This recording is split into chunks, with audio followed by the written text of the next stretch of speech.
बसपा की बारी आई, अब बसपा की बारी। आकाशमंदी जिंदाबाद, आकाशमंदी जिंदाबाद, आकाशमंदी जिंदाबाद, जनता विकास पार्टी जिंदाबाद, आकाशमंदी जिंदाबाद, आकाशमंदी जिंदाबाद, जनता विकास पार्टी जिंदाबाद, गांधी जिंदाबाद, आकाशमंदी जिंदाबाद। जय भीम। दोबारा जय भीम बोलने की जरूरत नहीं पड़ेगी, आप में इतना जोश है। तो सबसे पहले एक बार जोरदार तालियां हमारी माताओं बहनों के लिए।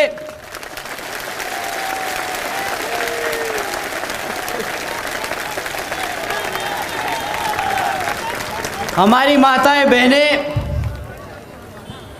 जो अपना कामकाज छोड़कर दिन का हमें यहाँ पे इतना समय निकालकर सुनने आए, आप सभी का तहे दिल से शुक्रिया अदा।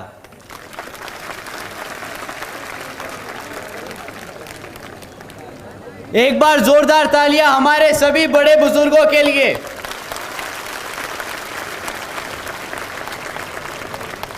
आप सबका आशीर्वाद और आप सबकी डायरेक्शन जो आप हम युवा साथियों पर कृपा करते आए हैं, तो आप सभी का भी बहुत बहुत धन्यवाद। एक बार जोरदार तालियां हमारे सभी युवा साथियों के लिए।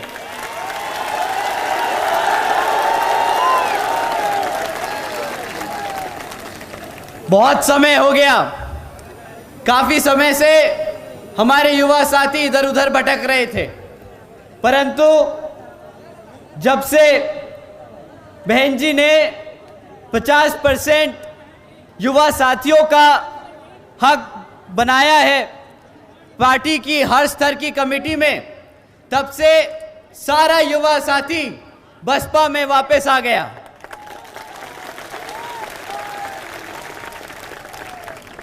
एक बार जोरदार तालियां हमारे गायकों के लिए।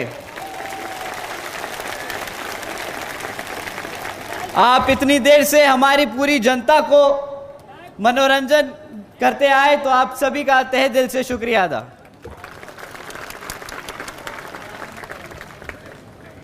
साथियों, सबसे पहले मैं अपने सभी संतों, गुरुओं, जिसमें खासकर महात्मा ज्योतिबा फूले, बिरसा मुंडा जी, छत्रपति शाहू जी महाराज, नारायण गुरु, तांत्या भील मामा जी, पेरियार रामास्वामी जी, बाबा साहब डॉक्टर भीमराव अंबेडकर जी एवं मान्यवर साहब श्री काशीराम जी को नमन करता हूं।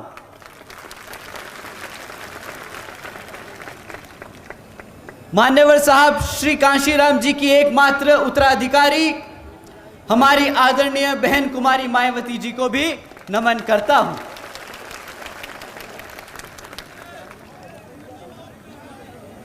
देश के सबसे बड़े प्रदेश उत्तर प्रदेश की 4 बार मुख्यमंत्री, लोकसभा व राज्यसभा की कई बार सदस्य रही आदरणीय बहन कुमारी मायावती जी, जिन्होंने अपने सभी एससी, एसटी, ओबीसी एवं अल्पसंख्यक समाज के साथ साथ सर्व समाज में से गरीबों और कमजोरों के लिए अपना पूरा जीवन समर्पित किया। साथियों, मुझे गर्व है कि मुझे ऐसे महान नेता के नेतृत्व में काम करने का मौका मिल रहा है। मैं आदरणीय बहन कुमारी मायावती जी का हार्दिक अभिनंदन और आभार व्यक्त करता हूं। साथ ही साथ आज यहां मंच पर मौजूद हमारे सभी बड़े छोटे पदाधिकारी और सभी कार्यकर्तागण का भी मैं तहे दिल से धन्यवाद करता हूं कि आप सब ने इतनी मेहनत से इस प्रोग्राम को सफल बनाने में अपना पूरा मन, तन और धन लगा दिया। तो आप सभी का भी बहुत बहुत धन्यवाद। साथियों, मैं अपनी बात शुरू करने से पहले बाबा साहब डॉक्टर भीमराव अंबेडकर जी की एक बात बताना चाहूंगा। जब बाबा साहब डॉक्टर भीमराव अंबेडकर जी ने संविधान लिखना चाहा, तो वो उन्होंने इस मंशा से लिखना चाहा कि वो एक समता मूलक समाज की स्थापना करना चाहते थे। उन्होंने लोकतंत्र की कुछ इस तरह व्याख्या की थी। मैं अंग्रेजी में बोलूंगा, उसके बाद इसको हिंदी में समझाऊंगा। A form and a method of government whereby revolutionary changes in economic and social life of people are brought about without bloodshed। साथियों, बाबा साहब के विचारों का भारत कुछ इस तरह होता। साथियों, जहां पर स्कूलों में बच्चों के बीच भेदभाव ना हो, वैसा है बाबा साहब के विचारों का भारत। साथियों, जहां पर महिलाओं पर अत्याचार ना हो, वैसा है बाबा साहब के विचारों का भारत।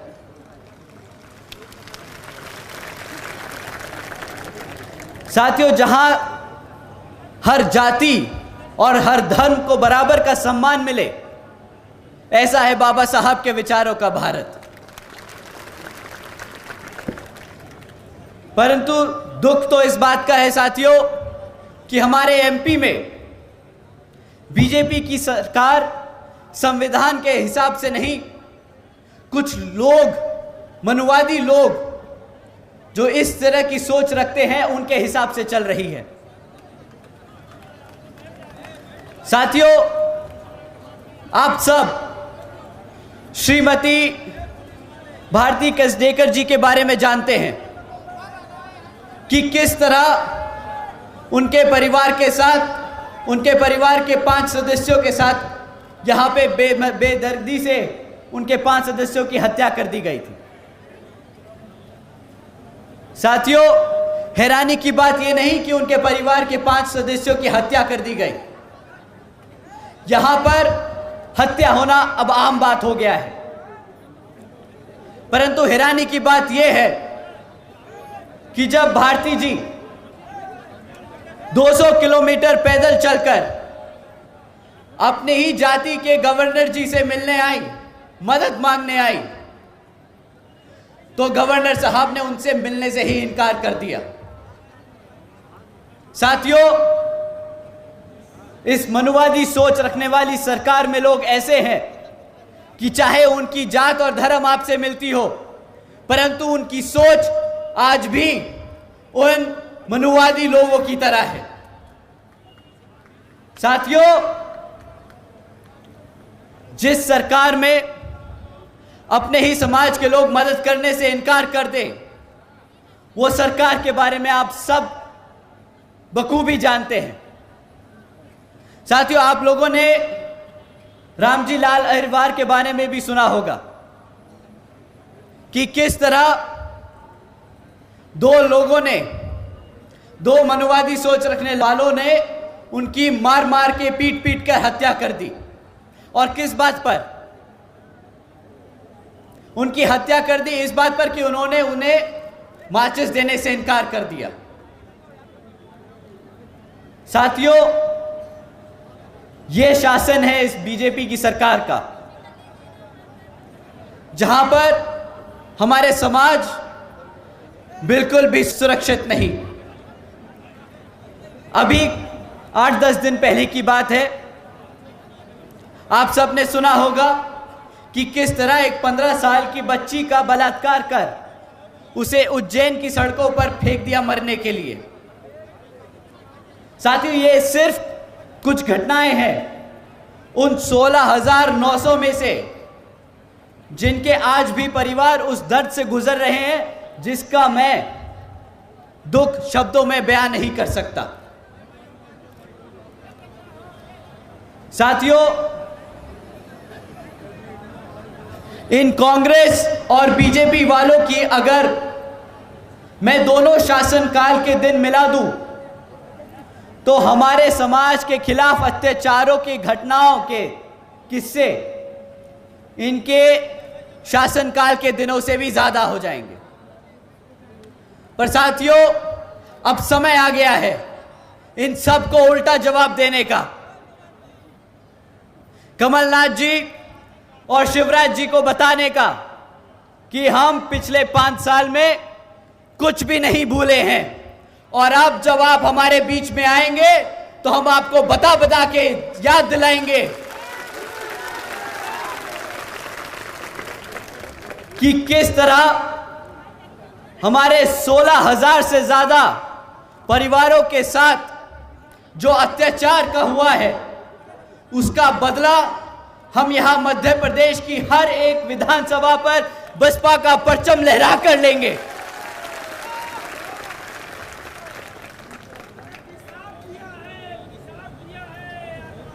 साथियों, शिवराज जी ने वादा किया था बहुजन समाज को प्रतिनिधित्व देने का। साथियों, शिवराज जी ने वादा किया था हर वर्ष 10 लाख नौकरी देने का। उन्होंने वादा किया था कि हर सरकारी कॉलेजेस में मुफ्त शिक्षा देने का। पर आज यहां आप सबके बीच में खड़े होकर मैं पूछता हूं, इनमें से कितने वादे पूरे हुए?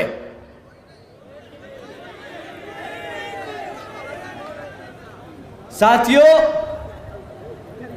वादे तो पूरे करे नहीं, पर उन्होंने पिछले 2.5 साल में बहुत काम करा है, बहुत काम किया है, बहुत मेहनत करी उन्होंने। वो भारत में अपने मध्य प्रदेश को अव्वल नंबर पे लेके आए हैं। आप लोगों को पता नहीं, मैं बताता हूं। शिवराज जी की सरकार नंबर 1 पहुंच गई पूरे भारत में हमारे बुजुर्गों पे अत्याचार करने में। शिवराज जी ने अपनी सरकार को नंबर 1 बना लिया हमारे SC ST OBC एवं अल्पसंख्यक समाज को पे अत्याचार करने में। साथियों, शिवराज जी ने नंबर 1 बना दिया MP को हमारी बहन बेटियों पर अत्याचार करने में। और ये मैं कोई अपने मन से, दिल से कोई मनगढ़ंत कहानियां नहीं बता रहा हूं, ये सरकारी डेटा बोलता है कि इनके शासनकाल में कितना अत्याचार हुआ है हमारे सर्व समाज पर। अभी हमारे भाई बोले यहां पे कि आदिवासी समाज पे मूता है। साथियों, आदिवासी समाज नहीं, सारे सर्व बहुजन समाज पे इन्होंने मूता है।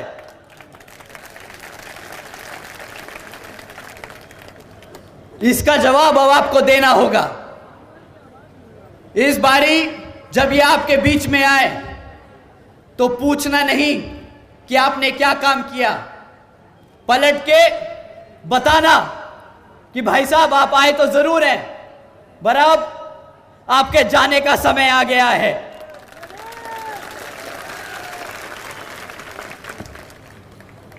साथियों, इन्हीं मामलों पे जब जनता ने इनके गृह मंत्री से सवाल किया कि भाई आपके प्रदेश में इतना क्राइम क्यों बढ़ रहा है, तो उनके गृह मंत्री पलट के जवाब देते हैं कि भाई हमारी पुलिस 24 घंटे काम कर रही है, इसलिए वो सारा क्राइम रिकॉर्ड कर रही है। भाई, जब आपका गृह मंत्री, जब कोई ऐसा आदमी आपको पलट के ये जवाब दे कि भाई क्राइम इसलिए बढ़ रहा है कि क्योंकि हम सारे केस दर्ज कर रहे हैं, तो कभी कभार महसूस होता है कि ये हम पे हमारी सेवा नहीं कर रहा, हम पे एहसान कर रहा है।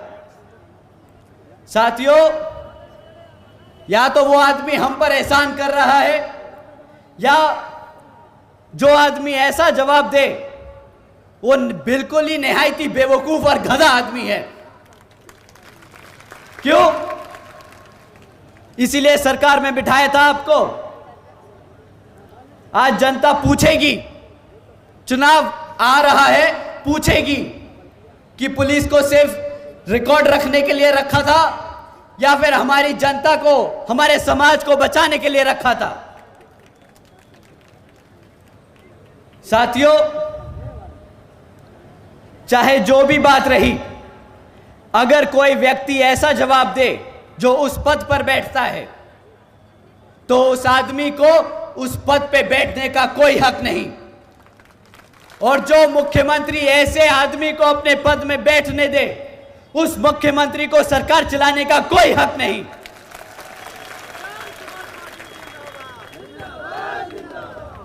तो साथियों, आज इन्हीं हरकतों की वजह से बीजेपी को अपने केंद्र मंत्री चुनाव में उतारने पड़ रहे हैं। पर शायद वो भूल गए हैं कि बसपा ने यहां पर 2 बारी मुख्यमंत्री को हराकर वापस भेजा है, तो ये केंद्र मंत्री आपके सामने क्या कर पाएंगे। साथियों, अगर बीजेपी अपने 2.5 साल में इतनी तरक्की कर पाई है, तो कांग्रेस कुछ कम नहीं। साथियों,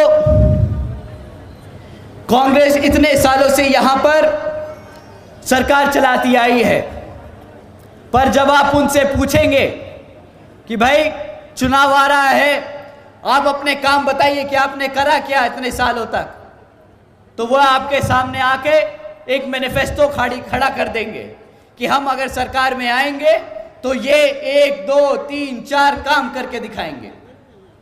साथियों, जो पार्टी सत्ता में रह चुकी हो, वो आगे आने वाले 5 सालों के लिए काम ना बताए कि क्या करके दिखाएगी, बल्कि आपके आके बीच में बताए कि इतने सालों तक जब आपको सत्ता में आसीन रखा तो आपने हमारे समाज के लिए क्या किया।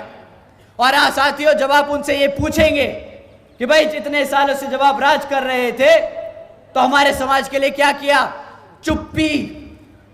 चुप्पी साथ जाएंगे, घबरा जाएंगे, पसीना छूटेगा, क्योंकि हकीकत तो यह है साथियों कि उन्होंने भी इतने सालों तक आप ही का वोट लिया और आप ही पे राज किया, परंतु आज तक आपको वही रखा नीचे दबाकर जहां पे आप हमेशा से थे। जब आप उनसे इनके कामों की सफाई मांगेंगे तो वो आपको भटकाने के लिए क्या करेंगे, वो बोलेंगे कि भाई तुम किसको वोट दोगे, बीजेपी तो ऐसी है, दूसरा विकल्प क्या। जब आप जवाब देंगे कि बीएसपी दूसरा विकल्प है, बीएसपी अपनी असली पार्टी है, तो वो आपसे बोलेंगे कि भाई बीएसपी तो बीजेपी की बी टीम है। साथियों, जिनके पास काम नहीं होता बताने को, वो यही बेतुके बयान बांटते रहते हैं, बोलते हैं बीएसपी तो बीजेपी की बी टीम है। उनसे बोलिए कि आप हमें ये ना बताएं कि बीएसपी क्या है, हमें पता है हमारी बहन जी ने यूपी में क्या किया है, आप अपने काम बताएं। साथियों, ये आपको गुमराह करने के हथकंडे हैं और कुछ नहीं। तो डरना नहीं है, आप को डराना है और बताना है कि आने वाले आम चुनाव में बीएसपी मध्य प्रदेश में सरकार बनाने जा रही है। और जब आप ये बोलेंगे, क्योंकि उन्हें डर लगता है कि जिस तरह से हमारे एससी एसटी ओबीसी एवं अल्पसंख्यक समाज के साथ साथ सर्व समाज में से गरीबों और कमजोरों को के वर्ग उसी इज्जत और सम्मान से जिए जिस तरह से हमारे वो साथी लोग बसपा के राज में यूपी में जिए थे। इसलिए ये आपसे घबराएंगे जब आप बोलेंगे कि हम बीएसपी को वोट डालने जा रहे हैं। साथियों, आज जब बहन जी की सरकार को लोग याद करते हैं तो उन्हें याद आता है वो समय जब बहन जी ने महामाया गरीब बालिका आशीर्वाद योजना चालू करी थी, जिसके तहत बहन जी ने 3,25,000 बच्चियों को 1-1 लाख रुपए देने का काम किया था। साथियों, इस योजना के तहत बहन जी ने 3,250 करोड़ से ज्यादा रुपए अपनी बच्चियों को देने का काम किया। साथियों, वो याद करते हैं समय जब बहन जी ने सावित्रीबाई फुले बालिका शिक्षा आशीर्वाद योजना के तहत 7 लाख से ज़्यादा बच्चियों को 12वीं तक की शिक्षा प्राप्त करने हेतु 600 करोड़ से ज़्यादा की लागत इन बच्चियों को अपने पैरों पर खड़ा कर एक उज्जवल भविष्य देने के लिए खर्ची। साथियों, साथ ही साथ बहन जी ने प्रदेश की व्यावसायिक टेक्निकल इंस्टीट्यूशंस में, इंजीनियरिंग कॉलेजेस में, पॉलिटेक्निक एवं इंडस्ट्रियल ट्रेनिंग इंस्टीट्यूट्स में अन्य पिछड़े वर्गों के लिए 27% सीट आरक्षित की थी।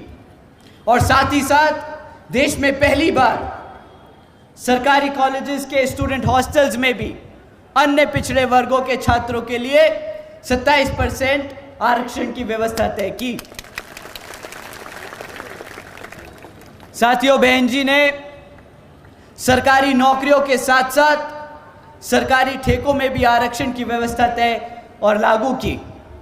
और साथियों, याद करते हैं वो समय कि किस तरह बहन जी ने सरकार बनने के बाद ही तुरंत नौकरियों की भर्ती पर लगी रोक को हटाकर बहुजन समाज के साथ साथ सर्व समाज के सभी जरूरतमंद लोगों को नौकरी देने का काम किया था।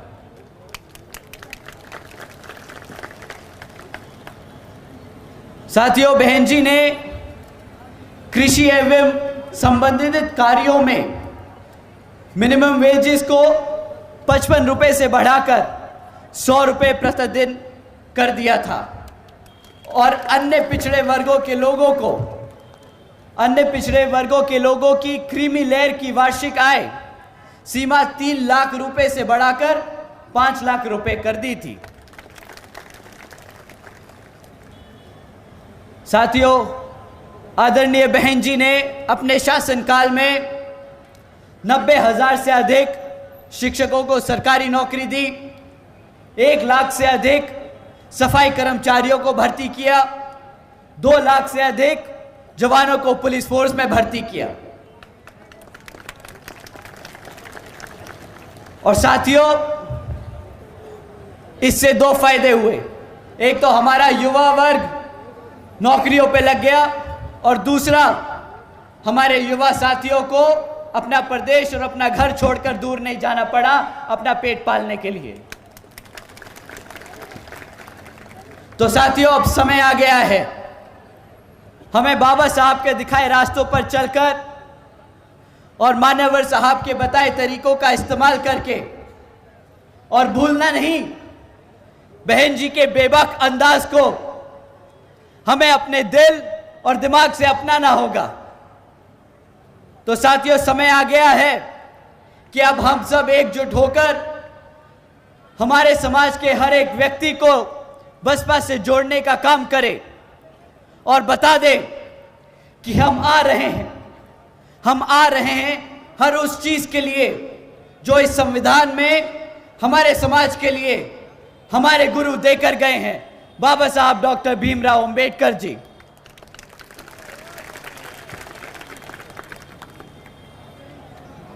साथियों, इन्हीं कुछ बातों को ध्यान में रखकर इस बारी बीएसपी ने जीजीपी के साथ गठबंधन करने का निर्णय लिया है और यहां पर चुनाव हम मिलकर ही लड़ेंगे। तो मैं आप सभी से अपील करता हूं कि इस विधानसभा आम चुनाव में आप सब बसपा और जीजीपी को वोट डालकर यहां पर सरकार बनाने का काम करेंगे।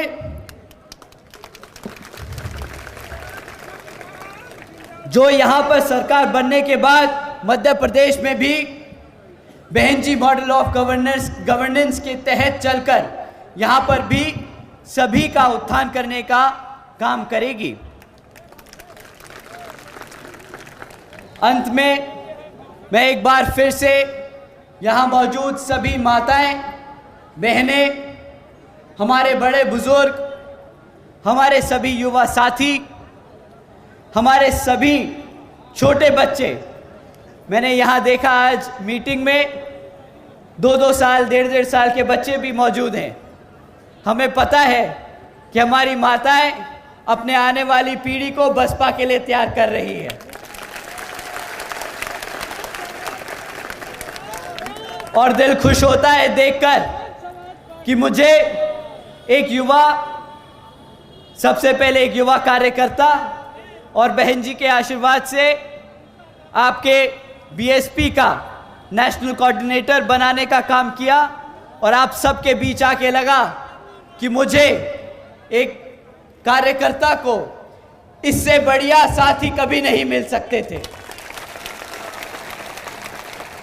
तो साथियों, मैं आप सबसे उम्मीद करता हूं कि आप इसी तरह मेहनत करके बीएसपी को नई ऊंचाइयों तक ले जाने का काम करेंगे और अपनी बहन जी के हाथ मजबूत करेंगे और आने वाले लोकसभा में उन्हें प्रधानमंत्री बनाने का काम करेंगे। साथ ही साथ मैं हमारे सभी मीडिया बंधु, हमारे बहुजन मीडिया के साथियों का भी तहे दिल से धन्यवाद करता हूं कि वो हमारी बात को प्रदेश के कोने कोने तक पहुंचाने का काम कर रहे हैं। तो साथियों, आप सबका भी तहे दिल से धन्यवाद और शुक्रिया।